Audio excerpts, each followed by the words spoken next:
मंत्री Dhananjay मुंडेंना Bell's palsy आजारामुळे सलग 2 मिनिटंही बोलता येत नाहीये. तो आजार नेमका काय आहे याची माहिती आपण घेणार आहोत. याशिवाय OTT साठी केंद्राची आचारसंहिता लागू केली आहे. यामुळे अश्लील कंटेंटच्या प्रसारणाला ब्रेक लागणार आहे. मायक्रोसॉफ्टने गॉड चिप लॉन्च केली आहे.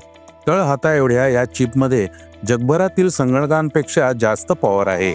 तर तलावांचं शहर ओळख असलेल्या बंगळुरूत फेब्रुवारी महिन्यातच पाणीबाणी. तर बँक ऑफ बडोद्यात 4000 पदांची होणार आहे भरती. चॅम्पियन्स ट्रॉफीतून मोहम्मद शमीने वनडेत पुनरागमन केलंय. 5 विकेट घेत त्याने विश्वविक्रम केलाय. बॉलिवूड अभिनेता शाहरुख खानने अपार्टमेंट भाड्याने घेतलंय. या बातम्या आपण आजच्या पॉडकास्टमध्ये ऐकणार आहोत. नमस्कार, मी अनिरुद्ध गद्रे. आज 21 फेब्रुवारी, वार शुक्रवार. पॉडकास्टची पहिली बातमी आहे धनंजय मुंडेंना झालेला बेल्स पाल्सी आजार नेमका काय याची. राज्याचे कॅबिनेट मंत्री धनंजय मुंडे हे गेल्या काही दिवसांपासून आजारी आहेत. त्यांच्या दोन्ही डोळ्यांवर शस्त्रक्रिया झाली. यानंतर आता त्यांना बेल्स पाल्सी नावाच्या आजाराचं निदान झालंय. यामुळे त्यांना सलग 2 मिनिटंही व्यवस्थित बोलता येत नाहीये. चेहऱ्याच्या एका बाजूच्या स्नायूंमध्ये अशक्तपणा किंवा पक्षाघात या आजारामध्ये होतो.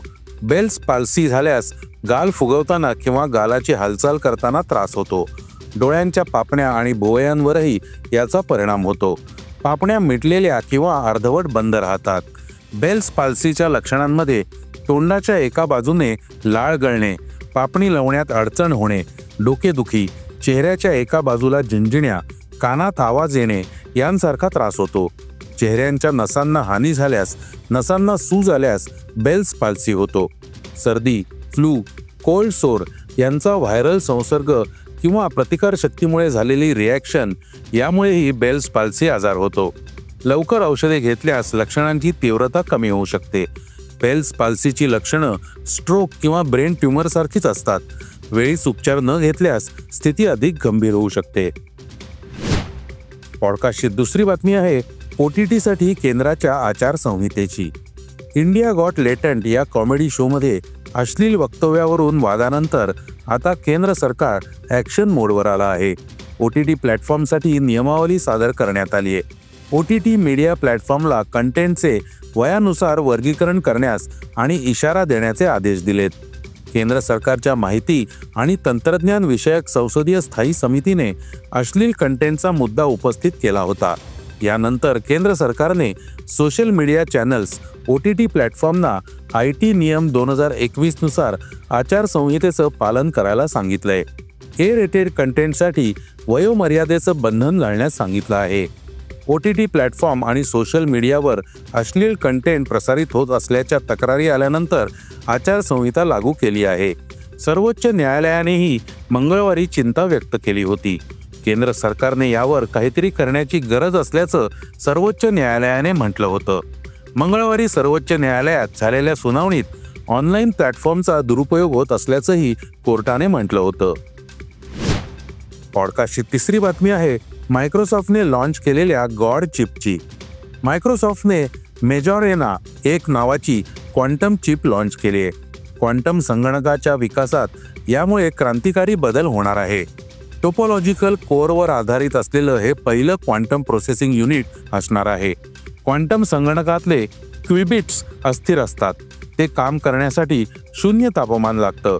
तरीही अचूक काम होईलच याची खात्री नसते. यावरच उपाय शोधल्याचा दावा मायक्रोसॉफ्टने केलाय. टोपो कंडक्टर्सवर आधारित एक पद्धत विकसित केली आहे. त्यामुळे क्विबिट्स स्थिर होतात आणि काम अचूक करतात. मायक्रोसॉफ्टने सांगितलं की हे क्वांटम संगणकांना वेगवान, अधिक विश्वासार्ह बनवतात.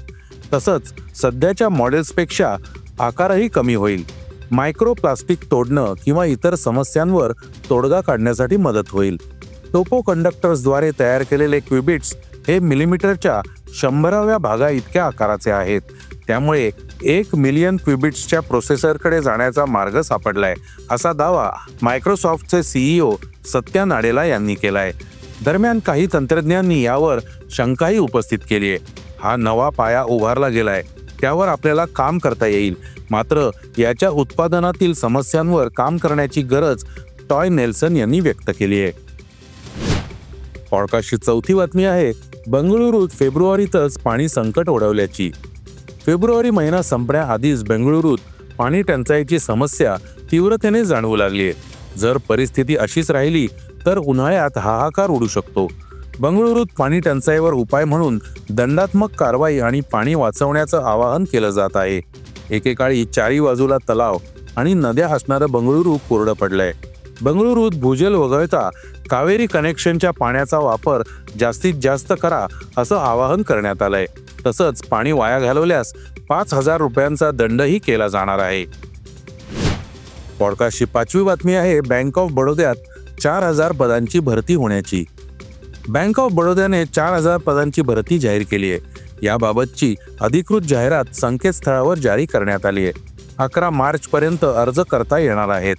4,000 अप्रेंटिस पदासाठी महाराष्ट्र, उत्तर प्रदेश, बिहार, मध्य प्रदेश यासह इतर राज्यात भरती होणार आहे. मान्यताप्राप्त विद्यापीठातून पदवीचं शिक्षण घेतलेल्यांना अर्ज करता येणार आहेत. पॉडकास्टची सहावी बातमी आहे शमीच्या विश्वविक्रमाची. चॅम्पियन्स ट्रॉफी स्पर्धेत भारताचा वेगवान गोलंदाज मोहम्मद शमीने इतिहास घडवलाय. बांगलादेश विरुद्धच्या सामन्यातून वनडेत पुनरागमन करताना 5 विकेट घेतल्यात.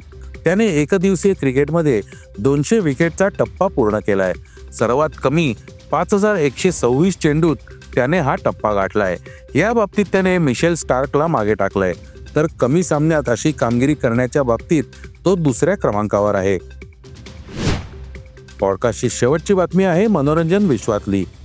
बॉलिवूड अभिनेता शाहरुख खानने एक अपार्टमेंट भाड्याने घेतल्याची माहिती समोर आली आहे. सध्या 200 कोटी रुपये किंमत असणाऱ्या मन्नतमध्ये तो राहतो, पण त्याने मुंबईत पाली हिल परिसरात अपार्टमेंट भाड्याने घेतलंय.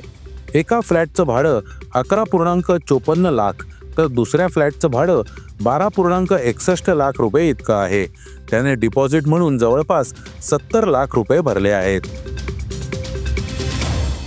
हे होतं सकाळचं पॉडकास्ट. उद्या पुन्हा भेटूयात. हे पॉडकास्ट तुम्हाला कसं वाटलं जरूर कळवा. त्याला रेटिंग द्या आणि इतरांना रेकमेंड करा. धन्यवाद. Script and research by Suraj Yadav.